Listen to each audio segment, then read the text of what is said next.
Pemirsa, informasi pertama, berbagai cara dilakukan petani agar tanaman padinya tidak habis dimakan oleh hama tikus, diantaranya dengan menggunakan burung hantu.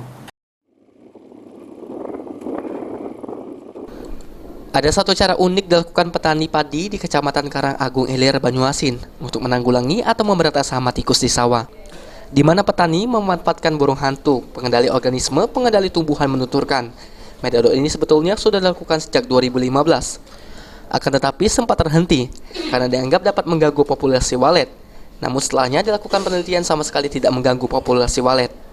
Saat ini setidaknya sudah ada 192 rumah burung hantu yang dibuat dan hasilnya sangat membantu dalam mengurangi hama tikus. Pakai mulsa plastik gitu untuk menanggulangi hama tikus. Kadang-kadang dikasih setrum listrik yang tidak dianjurkan oleh Dinas Pertanian. Karena pengennya berhasil, berbagai cara petani lakukan gitu. Nah, sekarang adanya rumah burung hantu di tempat Tito Alba ya.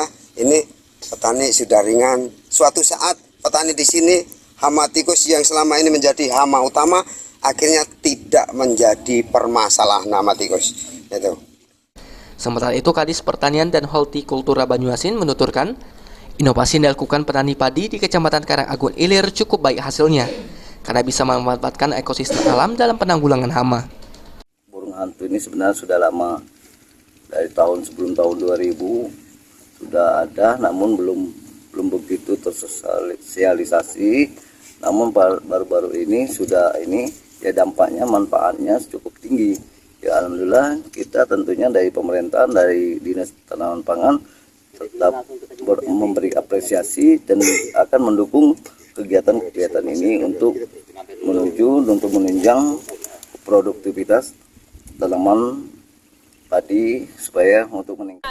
Setidaknya ada 7.000 hektar lahan yang digarap masyarakat, semuanya menggunakan metode burung hantu untuk penanggulangan hama tikus. Sulaiman, PAL TV.